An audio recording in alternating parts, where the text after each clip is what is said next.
இயேசுவின் ஜெப கோபுரம் ஊழியங்கள் வழங்கும்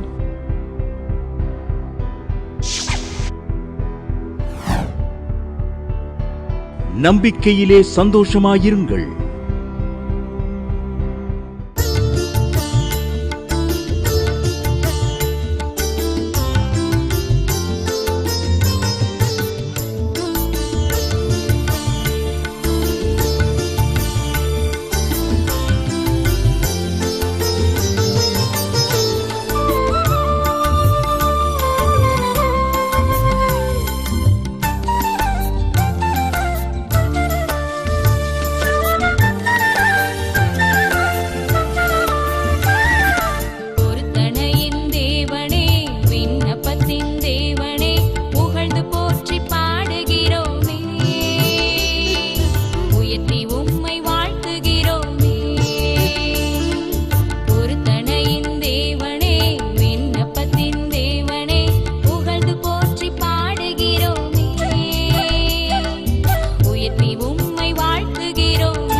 சுமதி என்கிறவங்க தஞ்சாவூர்லேருந்து எழுதியிருக்காங்க. அவங்களுக்கு ஃபைனல் கார்டு பிரச்சனை பல வருஷமாக.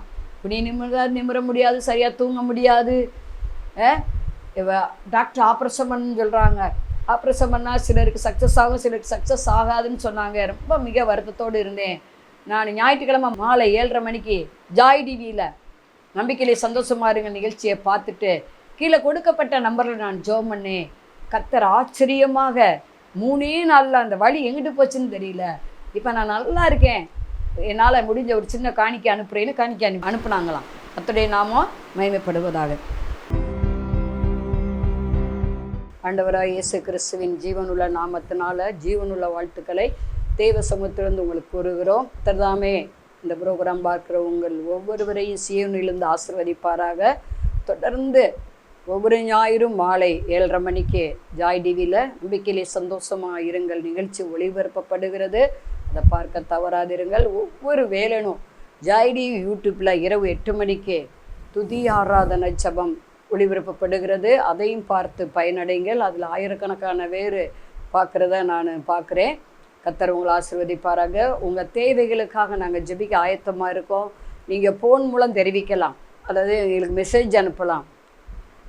நாங்கள் இல்லை லெட்ரு போடுங்க, நிச்சயம் உங்களுக்கு ஜெபிப்போம். இல்லை லோயா, இப்போ தான் எல்லாருக்கும் ஃபோன் இருக்குது இல்லையா? ஆகவே நீங்கள் ஃபோன்லேயே உங்கள் ஜெப குறிப்புகளை சொல்லலாம். ஊழியத்து நிமித்தம் சில வேளை நான் அதை சைலன்ஸில் போட்டிருப்பேன். அப்புறம் நானே வந்த நம்பருக்கு கூப்பிட்டு ஜெபம் பண்ணுவேன். ஏன்னா இங்கே பாரத்தோடு எல்லோரும் ஜெப குறிப்பு சொல்கிறீங்க. கண்டிப்பாக மோசையை போல் பரிந்து பேசி ஜெபிப்பது அவசியமாக இருக்கிறது. இன்றைக்கி ஜெபிக்கிறவர்கள் குறைந்து போனார்கள் என்று கேள்விப்படுகிறேன். ஜெபத்தை இனிமேல் நம்ம கூட்டக்கூடிய காலகட்டத்துக்குள்ளே இருக்கிறோம். இரவும் பகலும் நம்ம ஜெபிக்கணும். ஜெபம் இல்லையே ஜெயம் இல்லை. இதை பார்த்து கொண்டு இருக்கிற அருமையான சகோதரியை, நீங்கள் உங்கள் பிள்ளைகளை உங்கள் குடும்பத்தை ஜெபத்துக்கு நடத்துங்க. நல்லா ஜெபிக்க கற்றுக் கொடுங்க. இன்றைக்கி அநேகர் சிறு பிள்ளை கையில் என்ன பண்ணுறாங்க, செல்ஃபோனை கொடுத்துட்டு சேட்டை பண்ணாமல் இருந்தால் சரி அப்படின்னு பழக்கிறீங்க. நல்லா நீங்கள் கொஞ்சம் நேரம் ரிஸ்க் எடுத்து அவங்களுக்கு வசனம் சொல்லி கொடுக்கலாம், ஏசப்பா பாட்டு சொல்லி கொடுக்கலாம். அப்போ சிறு வயதிலேயே சாமுவேலை போல் சொல்லு அடியேன் கேட்குறேன் என்ற அந்த தீர்க்கதரிசியை போல் உங்கள் பிள்ளைகளும் மாறுவாங்க. இன்றைக்கி ஒரு வேலை இருக்குன்னா கவர்மெண்டில் அதுக்கு லட்சக்கணக்கான ஃபார்ம் வருது, ஃபுல்லப் பண்ணி ஜனங்க அனுப்புகிறாங்க. ஆனால் ஆண்டவர் சொல்கிறாரு, என்னுடைய திராட்சை தோட்டத்தில் வேலைக்கு ஆள்கள் மிகவும் குறைவுங்கிறாரு. அதனால எஜமான் தன் அறுப்புக்கு வேலையாட்களை அனுப்பும்படி எங்களுக்காக நீங்கள் என்ன செய்யுங்க, வேண்டிக் கொள்ளுங்கன்னு சொல்கிறாரு. ஆண்டவர் வேலையை செய்யணும். பார்ட் டைமோ ஃபுல் டைமோ ரட்சிக்கப்பட்ட எல்லாருக்கும் முழு நேர ஊழின்னு சொல்ல முடியாது. சில வேளையில் ஆண்டவர் பார்ட் டைமாக வச்சுருப்பார். உங்கள் பிள்ளைகள் பெரிய உத்தியோகத்தில் இருந்தாலும், உங்கள் கூட பிறந்தவங்க இல்லை நீங்களே ஒரு பெரிய உத்தியோகத்தில் இருந்தாலும், ஆண்டவருக்குன்னு ஏதாவது நீங்கள் என்ன செய்கிறீங்களோ அதுதான் பரலோக ராஜ்யம் வரும். உலகத்தில் நம்ம ஃபாதர் பாடினது போல் 1 கோடி செல்வங்கள் நம்மை தேடி வந்தாலும் அது ஆண்டவருக்கு ஈடாகவே முடியாது. நீங்கள் நாடு விட்டு நாடு போய் சம்பாத்தியம் பண்ணுவது நல்லது. ஆனால் நீங்கள் ஆண்டவருக்குள்ளே உங்களை காத்துக்கங்க, நல்லா ப்ரேயர் பண்ணுங்கள். இன்றைக்கி அநேகர் சொல்லுவது உண்டு, ப்ரேயர் பண்ண நேரம் இருக்காது, என்னுடைய வேலை அப்படி. பரவாயில்ல, உங்கள் வேலை எப்படிப்பட்டதாக இருந்தாலும் சரி, அந்த வேலைக்கு போகும் முன்பாக, அந்த வேலையை ஆரம்பிக்கும் முன்பாக நீங்கள் ஆண்டவரை 1 மணி நேரமாவது தேடி இருக்க வேண்டும். ஒரு ஊழியர் இப்படி சொன்னார், நீங்கள் நேரத்தில் தசமாவும் கொடுத்து பாருங்கள், 2 மணி நேரமும் 20 நிமிஷமும். ஒரு நாளைக்கு உங்களுக்கு ஆண்டவர் விலைக்கிரயமாக 24 மணி நேரம் கொடுக்குறாரு. இப்போ நான் சிந்திச்சு பார்த்தேன். உடனே நான் ஃபோன் அடித்து பிள்ளைகள் பேர் எல்லாருக்கும் நான் சொன்னேன், எல்லோரும் நேரத்தில் முதல் தசமாவும் கொடுங்க அப்படின்னு. எப்படியோ காலையில் 1 மணி நேரம், மத்தியானம் கொஞ்சம் நேரம் லீவ், அந்த ஒரு இடைவெளி கிடைக்கிற நேரத்துங்களில் நைட்டு எப்படியாவது பைபிள் படிக்கணும், அந்த நேரத்தில் ஜெபிக்கணும், ஆண்டவரை நல்லா பாடல் துதியினால் மகிமைப்படுத்தணும். அப்படி நீங்கள் செஞ்சு பாருங்களே, கர்த்தர் காலங்களை சமயங்களை மாற்றுவார். அப்படி சமூகத்தில் இருக்கிற ஒரு நிமிடம் கூட வீணாவே போகாது. அப்படி சமூகத்தில் ஆனந்தம் இருக்கிறது, அப்படி வலது பாரசத்தில் நித்திய பேரின்பம் இருக்குது. தலையை தாழ்த்தி ஜெபம் பண்ணுவோம். பரலோக பிதாவே, நாங்கள் சோத்தரிக்கிறோம், துதிக்கிறோம். இந்த தெய்வ செய்திக்கு விரோதமாக எழும்புகிற ஆயுதம் இயேசு நாமத்தினால வாய்க்காமல் போவதாக. பரிசுத்த ஆவியானவரே எங்களோடு என்னோடு பேசுவீராக. எதற்காக உம்முடைய வார்த்தையை அனுப்புகிறீரோ அதை காரிய வாய்க்கும்படி செய்வீராக. இயேசு நாமத்தில் பிதாவே ஆமென். செய்தியுடைய தலைப்பு, நான் அவர்களுக்கு சௌக்கியமும் ஆரோக்கியம் வர பண்ணுவேன். ஆண்டவர் சொல்கிறாரு, இதை பார்த்து கொண்டு இருக்கிற ஒவ்வொருவருக்கும் சொல்கிறார், நான் அவர்களுக்கு ஆரோக்கியமும் சௌக்கியமும் வர பண்ணுவேன். எரேமியா 33:6 அங்கே அப்படி எழுதப்பட்டிருக்கிறது. நான் அவர்களுக்கு சௌக்கியமும் ஆரோக்கியம் வர பண்ணி அவர்களை குணமாக்கி அவர்களுக்கு பரிபூர்ண சமாதானத்தையும் சத்தியத்தையும் வெளிப்படுத்துவேன் அப்படின்னா அது 6வது வசனத்தில் எழுதப்பட்டிருக்குது. ஆரோக்கியம் சௌக்கியம் மாத்திரம் அல்ல, சமாதானத்தையும் சத்தியத்தை வெளிப்படுத்துவாராம். ஏன்னா நம்ம அறிந்த சத்தியம்தான் நம்மளை உயர்த்தும், வாழ வைக்கும், விடுதலையாக்கும். அதான் ஆண்டவர் சொன்னார், சத்தியத்தை அறிவீர்கள், சத்தியம் உங்களை விடுதலையாக்கும்னு சொன்னார். டாக்டர் விடுதலை பண்ணிட்டாருன்னு இல்லை, மெடிசன் விடுதலை ஆக்கிருச்சுன்னு இல்லை, அது ஒரு கருவியாக தான் ஆண்டவர் பயன்படுத்துகிறாரே ஒழிய பிணியாளிகளுக்கு வைத்தியன் வேண்டியதை இல்லாமல் சுகமுள்ளவர்களுக்கு தேவையில்லைன்னு சொல்கிறாரு. அப்புறம் ஒரு வார்த்தை ஆண்டவர் சொல்கிறாரு, வைத்தியனே உன்னை நீயே குணமாக்கி கொள்கிறார். அடுத்த வசனம் சொல்லுகிறது, அந்த 7வது வசனம், அதிலேயே நான் யூதாவின் சிறையிருப்பையும் இஸ்ரவேலின் சிறையிருப்பையும் திருப்பி முன்னிருந்தது போல அவர்களை கட்டுவித்து, 8வது வசனம், அவர்கள் எனக்கு விரோதமாய் குற்றஞ்செய்த அவர்களுடைய எல்லா அக்கிரமங்களையும் அவர்களை விட்டு நீக்குவேன் அப்படிங்கிறார். அவர்களை விட்டு அக்கிரமங்களை நீக்கிறாராம், குற்றங்களை மன்னிக்கிறாராம். ஏன்னா சில வியாதிகள் நாம் செய்த தவறுகளின் நிமித்தம் குற்றங்கள் நிமித்தம் வருகிறது. அதுதான் உண்மை. திமிர்வாதக்காரனை நோக்கி ஆண்டவர் சொன்னார்ல, இனி பாவம் செய்யாதேனாரு. பெருசா குளத்தில் படுத்திருந்தவனை பார்த்து சொன்னார், உனக்கு இனி அதிக கேடென்றும் வராதபடி இனி பாவம் செய்யாதே. இப்போ இதுலேருந்து என்ன தெரியுது, சில வியாதிகள் பாவத்து நிமித்தம் அக்கிரமங்கள் நிமித்தம் வருகிறது. அதனால தான் இந்த எரேமியா தீர்க்கதரிசி மூலம் ஆண்டவர் சொல்கிறார், எரேமியா என்றால் யெகோவாவின் நியமம் என்ற அர்த்தமா. அந்த எரேமியா தான் சொல்கிறாரு, நான் என்ன செய்வேன், சிறையிருப்பை நான் திருப்புவேங்கிறாரு. அதுக்கு அடுத்த வசனம் 9வது வசனம் அது அப்படி தான் எழுதப்பட்டிருக்கிறது. யூதாவின் சிறையிருப்பை இஸ்ரவேல் ஜனங்கள் சிறையிருப்பை நான் திருப்புவேன். எந்த காரியத்தில் நீங்கள் சிறையிருப்பில் இருக்கீங்க? பாவம் செய்யாத மனிதன் உலகத்திலே இல்லை. எல்லாரும் பாவம் செய்து தெய்வ மகிமை இழந்து நிற்கிறோம். ஆகவே சில வியாதிகள், சில பிரச்சனைகள் நாம் செய்த அக்கிரமத்து நிமித்தம் பாவத்து நிமித்தம் என்ன செய்யலாம், வரலாம். அதுதான் அங்கே எரேமியா கொண்டு அங்கே எழுதப்பட்டிருக்கிறது. அந்த 8வது வசனம், அவர்கள் எனக்கு விரோதமாய் செய்த குற்றங்களை அக்கிரமங்களை நான் என்ன செய்வேன், மன்னித்து குணமாக்குவேங்கிறாரு. யூத ஜனத்தை இஸ்ரவேல் ஜனத்தை சிறையிருப்பில் இருந்து நான் அவர்களை திருப்புவேங்கிறாரு. எல்லா ஜாதிகளுக்கு முன்பாக ஜனங்களுக்கு முன்பாக நான் அவர்களுக்கு செய்த நன்மைகள் பெரிதாக இருக்க போகுது. நான் அவர்கள் மத்தியில் மகிமைப்படுவேன், அவர்கள் மத்தியில் நான் புகழ்ச்சியாக இருப்பேங்கிறாரு ஆண்டவர். நம்மளை மன்னித்து வாழ வைப்பது தேவ சித்தமாக இருக்கிறது. நமக்கு சௌக்கியமும் ஆரோக்கியமும் இருப்பது தேவ சித்தமாக இருக்கிறது.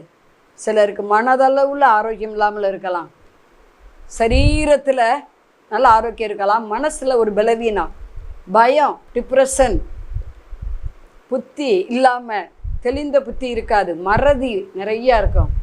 இப்படிப்பட்ட சத்துரு பிரச்சனையை கர்த்தர் நீக்க விரும்புகிறார். உங்களுக்கு மனதளவுலையும் ஆரோக்கியத்தை கொடுக்க விரும்புகிறார், சரீர அளவுலையும் ஆரோக்கியத்தை சௌகத்தையும் கொடுக்க விரும்புகிறார். உங்கள் தொழிலில் வேலையில் நல்ல ஆரோக்கியம் நிம்மதி இருக்க ஆண்டவர் விரும்புகிறார், சமாதானம் இருக்க விரும்புகிறார். கர்த்தரை தேடுவோருக்கோ ஒரு நன்மை கூட என்ன செய்யாதான், குறைபடாதான்.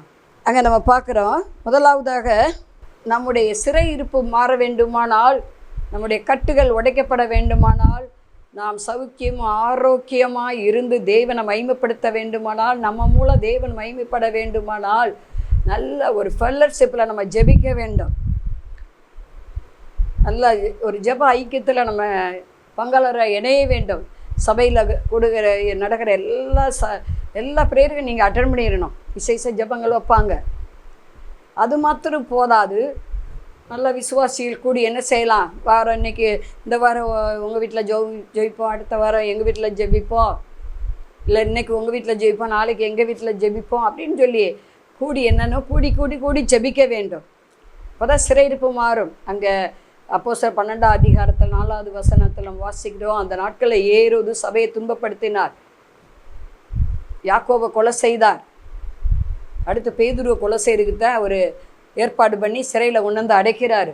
பஸ்கா பண்டிகை இருக்குது, அதனால் அது முடிவிட்டு அது முடிஞ்ச பிறகு என்ன செய்யணும், இவனை கொலை பண்ணணும்னு சிறையில் அடைச்சி வச்சிருக்கிறார். நாளைக்கு அவரை கொலை பண்ணணும்னா ஆண்டவர் இரவில் ஒரு அற்புதம் செய்கிறார். மரியாள் வீட்டில் கூடி ஜனங்கள் ஜெபம் பண்ணி கொண்டு இருக்கிறார்கள், தெய்வ பிள்ளைகளாக சேர்ந்து. பேதுருவை சிறைச்சாலேருந்து விடுதலை கொண்டு வாங்க ஆண்டவரே. ஒன்று தெரிஞ்சுங்க, ரட்சிக்கப்பட்டவங்களுக்கு எல்லாத்துக்கும் கர்த்தர் ஒரு திட்டத்தை வச்சிருப்பார், ஒரு பிரதான நோக்கத்தை வச்சிருப்பார். நம்ம வழியை பார்க்கல அவருடைய வழி பெருசாக இருக்கும். நம்முடைய நினைவுகளை பார்க்கல நம்மை குறித்ததான நினைவுகள் ஆண்டவர் பெரிதளவில் திட்டம் தீட்டி வச்சிருப்பார். யாக்கோவை கொண்டு தான் முதல் ஸ்பிரிச்சுவல் சபையை ஆண்டவர் ஸ்தாபிப்பது தேவ சித்தமாக இருந்தது. அதை நம்ம வாசிக்க முடியும். இந்த கல்லின் மேல் சபையை கட்டுவேன், பாதாளத்தின் வாசல் மேற்கொள்வதில்லை. பேதுருவை ஆண்டவர் சொல்கிறார், கற்பாறையை போல் நீ இருக்கப்பா, உன் மேலே நான் சபையை கட்டுவேன். ஆனால் நீ மறுதளிப்ப, மீன் பிடிக்க திரும்ப போவ, எல்லாம் செய்வேன், ஆனால் உன்னை நான் என்ன செய்ய மாட்டேன், விட மாட்டேன். ஆண்டவர் ஒரு மனிதனை பிடிச்சிட்டாருன்னா விட மாட்டார். என்ன திசைகட்டு போனாலும் நமக்காக ஒரு கூட்டம் ஜெபிக்கும் போது தான் ஆண்டவர் இறங்கி அந்த காரியத்தை செய்ய முடியும். இப்போ பேதுரு சிறைச்சாலையில் இருக்கிறாரு, அவர் நல்லா தூங்குனதாக பைபிள் எழுதப்பட்டிருக்கு. அந்த அப்போஸ்தலர் 12ஆம் அதிகாரத்தில் நல்லா நிம்மதியாக தூங்கிட்டார். வகுப்புக்கு 4 பேர் வீதம். அப்போ 4 மூலையிலையும் 4 பேர்னா 16 பேர் கிட்டத்தட்ட அவரை சங்கிலி போட்டு கட்டியிருக்காங்க, வெளியே போகக்கூடாதுன்னு. ஆனால் அந்த சங்கிலி கட்டப்பட்ட நிலைமையில் அவர் என்ன பண்ணுறாரு, நல்லா தூங்கிட்டார். பார்த்துங்க, தூதன் இறங்கி வர்றாரு. யாருடைய ஜெபத்தை கேட்டு? இந்த ஒரு கூட்டம் ஜெபிக்குது பார்த்தீங்களா, நமக்காக நம்ம லைஃபுக்காக ஜெபிக்கிற ஒரு ஜெப கூட்டத்தை நம்ம ஏற்படுத்த வேண்டும். நல்ல ஒரு ஃபெல்லோஷிப் இருக்கணும். ஏன் நான் ஜெபிச்சா கேட்க மாட்டாரா அப்படின்ற எண்ணம் நமக்கு இருக்கக்கூடாது. பேதுரு சிறைச்சாலையிலிருந்து வெளியே வந்து நல்லா ஆரோக்கியமாக சௌக்கியமாக இருந்து ஆண்டுடைய ராஜ்யத்தை கட்டுவதற்கு அழைக்கப்பட்டிருந்தான். அவனுக்காக அங்கே மரியாள் வீட்டில் ஒரு ஜெபம் நடக்குது. அந்த இரவுலையே, அதாவது நாளைக்கு அவனை கொலை செய்யணும்னு எவரோ திட்டமிட்டு வச்சுருக்கான். அந்த ஒரு நாளைக்கு முந்தி இரவுலையே அங்கே ஆண்டவர் தூதனை அனுப்பி விழாவில் தட்டி வஸ்திரத்தை எடுத்துக்கொண்டு நீ வெளியே போப்பா அப்படிங்கிறார். பாதரிசியை தொடுத்துக்கிட்டு போ, பல்லபடி போ, ஊழியம் செய்ய போ, துதியின் வஸ்திரத்தை நீ உடுத்திக்கோ, ரட்சிப்பின் வஸ்திரத்தை நீ போட்டுக்கோ, வெளியே வா.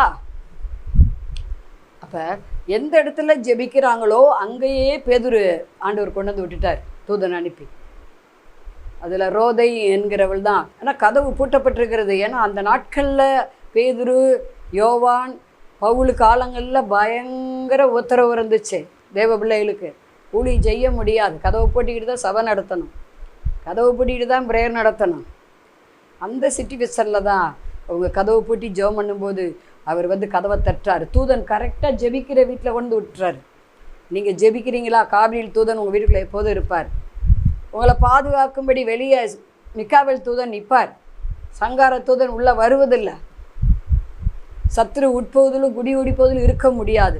நீங்கள் கூடி கூடி ஜெபிக்கும்போது உங்களுக்கு சௌக்கியம் ஆரோக்கியம் உண்டாகும். பாருங்கள், அந்த ஜெபத்தை கேட்டு தான் ஆண்டவர் என்ன பண்ணார், பேதுரு அந்த இடத்துக்கே கொண்டு வந்துட்டார். அவனை திருப்பி ஆண்டவர் ஊழியத்தில் என்ன செய்கிறாரு, பயன்படுத்துகிறாரு. இதை கேட்டுக்கொண்டு இருக்கிற அருமையான சகோதரியே, உங்கள் சிறையிருப்பு மாற வேண்டுமா? நீங்கள் சௌக்கியமாக ஆரோக்கியமாக இருந்து ஆண்டவருக்கு சாட்சியாக வாழ வேண்டுமா? நல்ல ஒரு ஃபெல்லர்ஷிப்பை வச்சுங்க. நல்ல ஆவிக்குரிய ஃபெல்லர்ஷிப், நல்ல முதிர்ந்த ஆவிக்குரிய ஒரு ஃபெல்லர்ஷிப்பாக இருக்கணும். அறகுற விசுவாசிட்ட ஐக்கி வச்சிங்கன்னா உங்களை கவுத்தி விட்டுருவாங்க. சரியா? நல்லா சத்தியத்தை சத்தியம்னு பேசுகிற நல்ல விசுவாசிகளாக இருக்கணும். சத்தியத்துக்கு மாறாக எதை சிந்திக்கக்கூடாது, பேசக்கூடாது, நடக்கக்கூடாது. அப்படிப்பட்ட விசுவாசிகள், ஊழியர்கள், ஊழியக்காரியோட ஃபெல்லர்ஷிப் வச்சு நீங்கள் ஜெபிக்கும்போது உங்களுக்கு சௌக்கியம் ஆரோக்கியம் உண்டாகும்.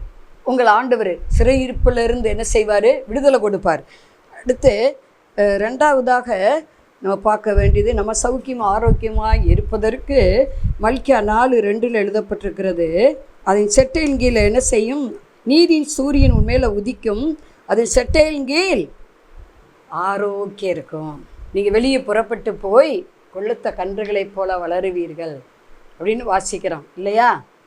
அப்போ செட்டையின் கீழ் நம்ம ஸ்தாபரித்து இருக்கணும். ஓடக்கூடாது. ஆண்டவருடைய நாமத்தை விட்டு ஓடக்கூடாது.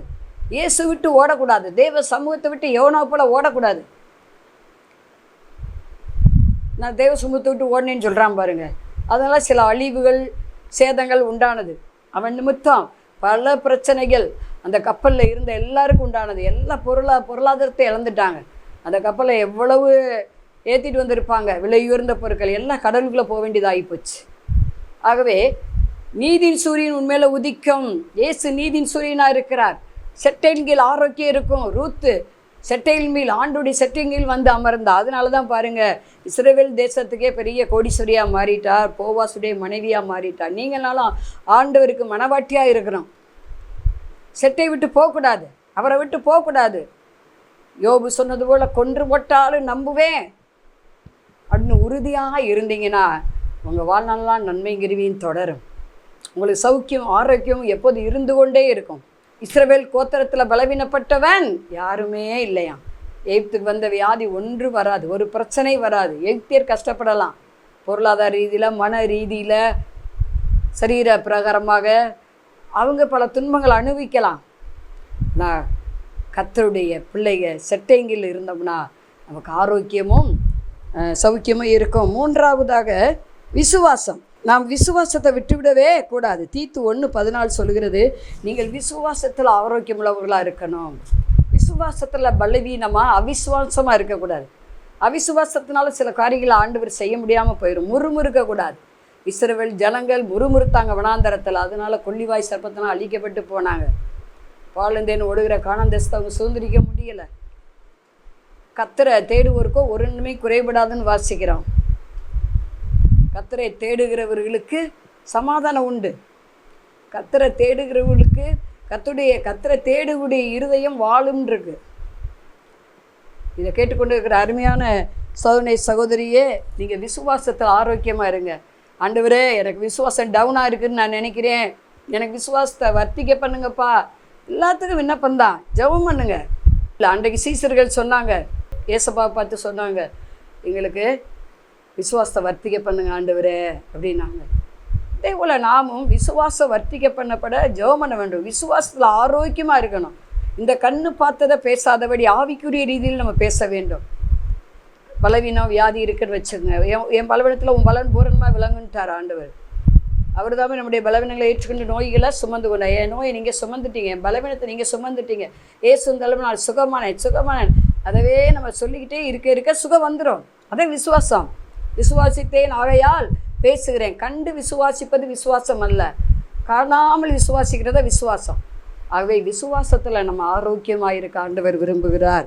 தேவன் நாலாவதாக பரிசுத்த ஆவியினால் நம்ம நடத்தப்பட வேண்டும். பரிசுத்த ஆவியிலே நம்ம நிரம்பி இருக்க வேண்டும். அப்பொழுது நம்ம போகிற இடமெல்லாம் ஆரோக்கியம் செழிப்பு உண்டாகும். எசேக்கியேல் 47வது அதிகாரத்தில் அது எழுதப்பட்டிருக்கிறது. 9வது வசனம் 8வது வசனம். அதை ஃபுல்லாக நீங்கள் வாசித்து பார்த்தீங்கன்னா தெரியும். ஏன்னா அது அந்த நதி போகிற இடமெல்லாம் ஆரோக்கியம் செழிப்பாக இருக்கும். இப்போ நீங்கள் போகிற இடமெல்லாம், நான் போகிற இடமெல்லாம் செழிப்பு உண்டாகுதா, ஆரோக்கியம் உண்டாகிறதா? யாருக்காவது போய் ப்ரேயர் பண்ணுறோம், அந்த காரியம் நடக்குதா? நம்ம மாம்சத்தில் போய் அந்த காரியத்தை செஞ்சால் அது நடக்காது. நம்ம தேவ ஆவியினால் நிரப்பப்பட்டு என் பாத்திரம் நிரம்பி வழிகிறதுன்னு தாவீது சொன்னது போல் அபிஷேகத்தினால நிரம்பி போகும்போது அங்கே உள்ள நுகங்கள்லாம் முறிக்கப்பட்டு போகும். நம்ம போகிற இடங்கள்லாம் ஆவியானவர் கிரீசைன்னு நம்ம ஜெபம் பண்ணணும். அப்போ அங்கே யார் யாருக்கெல்லாம் போய் எதுக்கெல்லாம் ஜெபிக்கிறோம் அங்கெல்லாம் ஆரோக்கியம் உண்டாகும், சமாதானம் உண்டாகும். லாஸ்ட்டாக ஒரே ஒரு காரியத்தை பார்த்து ஜெபிக்க போகிறோம். 2 ராஜாக்கள் 2ஆம் அதிகாரம் 19 21 வசனம் நீங்கள் வாசித்து பார்த்தீங்கன்னா, அங்கே கிஸ் என்ற ஒரு இடத்துல நீரூற்றில் சாவு இருக்கிறது. அந்த தண்ணியை குடித்தா அதில் மரணம் இருக்குது. நிலம் நல்ல நிலம், தண்ணியோ அது தண்ணி குடித்தா செத்து போயிடுவாங்க. அந்த மாதிரி அந்த இடத்துல அவர் என்ன பண்ணார், புது தோண்டி எடுக்க சொன்னார் எலிசா. அதில் உப்பை போட்டு அந்த தண்ணியை தண்ணியை ஊற்றி தெளிங்கன்னார். அந்த தண்ணி ஆரோக்கியமாயிட்டான். ஆண்டவர் சொன்னார் 23:25 யாத்திராமத்தில் 23:25 உனக்கு அப்பத்தின் தண்ணீர் ஆசீர்வதித்த நோய் உன்னிடமிருந்து விளக்குவே. நம்ம சாப்பிடுகிற உணவு, தண்ணி எல்லாத்துலேயும் கலப்படம் இருக்குன்னு உங்கள் எல்லாருக்கும் தெரியும் இல்லையா? அக்கு வாங்குகிறோம், அது சுத்திகரித்து வர அந்த மிஷினுக்குள்ளே எவ்வளோ அழுக்கு இருக்கோ என்னவோ தெரியாது. ஆனால் நம்ம ஜெபம் பண்ண வேண்டியது அப்பத்தன் தண்ணீரையும் ஆசீர்வதித்து நோயை உடம்பிருந்து விளக்குவேன். டெய்லி சாப்பிடும்போது என்ன பொருள் வெளியே வாங்கி சாப்பிட்டாலும் சரி, ஒரு ஜெபம் பண்ணிவிட்டு நீங்கள் சாப்பிடுங்க. ஆண்டவரே உடைய ரத்தமாக மாறட்டும், உடைய ஆவியாக மாறட்டும் ஆண்டவரே, எந்த நோய் வரக்கூடாது. ஏன்னா அப்பத்தன் தண்ணீரை ஆசீர்வதித்து நோயை விளக்குவேன்னு சொல்லியிருக்கிறார். ஜெபம் பண்ணுவோம் தலையை தாழ்த்தி. பரலோக பிதாவே, நாங்கள் சொத்தரிக்கிறோம், துதிக்கிறோம். ஆவியான இறங்குவீரா. நான் அவர்களுக்கு சௌக்கியமும் ஆரோக்கியம் வரப்பண்ணி உடைய சமாதானத்தை உடன்படிக்கைய நான் தெரியப்படுத்துவேன்னு சொன்னவரே, துதிக்கிறோம் துதிக்கிறோம். முதலாவது சௌக்கியம் ஆரோக்கியம் சமாதானமும் இருப்பதற்கு ஆண்டவரே நாங்கள் ஒரு ஃபெல்லர்ஷிப், நல்ல தேவ ஆவி பற்றி ஜெபிக்கிறவங்களோடு ஒரு ஃபெல்லர்ஷிப் வைத்துக்கிடணும். அல்லேலூயா. ரெண்டாவது, உங்களுடைய வார்த்தையை மீறக்கூடாது, சட்டைங்க இல்லை, உங்களுடைய கரத்துக்குள்ள அடங்கி இருக்கணும். அப்பொழுதுதான் ஆரோக்கிய சுகம் உண்டாகும். அவிசுவாசமாக மூணாவது நாங்கள் பேசக்கூடாது. ஆண்டவரே விசுவாசமாக பேசணும். விசுவாசத்தை நகையால் பேசுகிறேன்னு. ஆமேன் ஆண்டவரே. அல்லேலூயா. நீதி உள்ளவைகள், உண்மை உள்ளவைகள், ஒழுக்கம் உள்ளவைகள், ஆமேன். அல்லேலூயா. இவைகளே சிந்திக்கணும், அன்புள்ளவைகளை சிந்திக்கணும், அதவே நாங்கள் பேசணும். அப்பொழுது எங்களுக்கு சௌக்கியம் ஆரோக்கியம் சமாதானம் உண்டாகும்.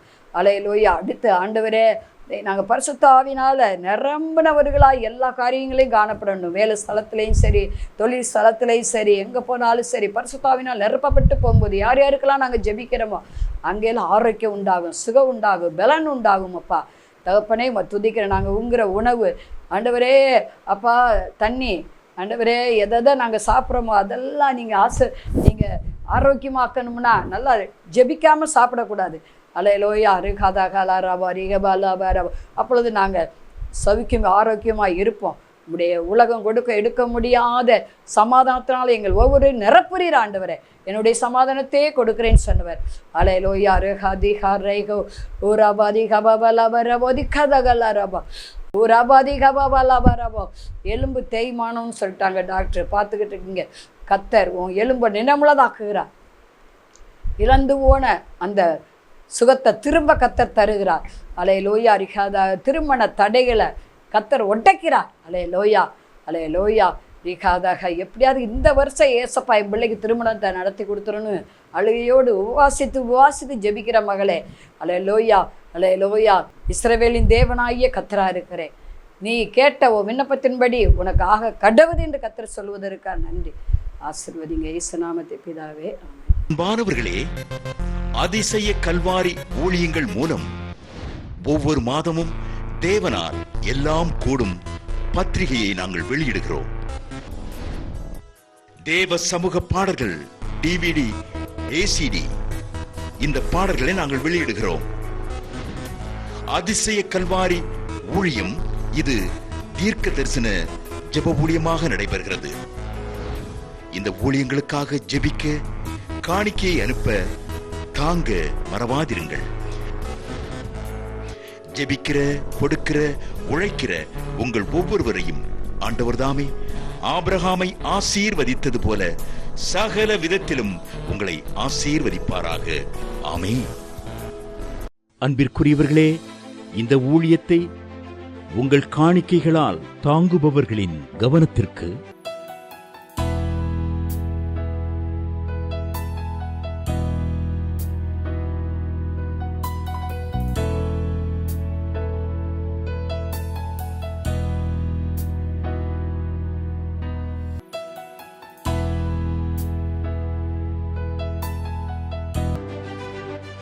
எங்களது முகவரி சகோதரி எலிசபெத் சுந்தர்ராஜன், எண் 27, பொதிகை தெரு, குழந்தைச்சாமி நகர், வண்டியூர், மதுரை 20.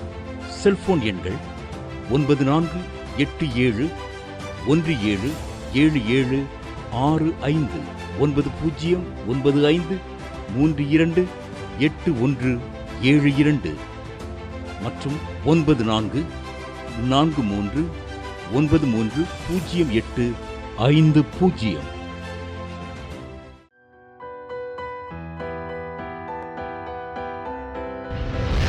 கர்த்தர் உங்களை ஆசீர்வதிப்பாராக.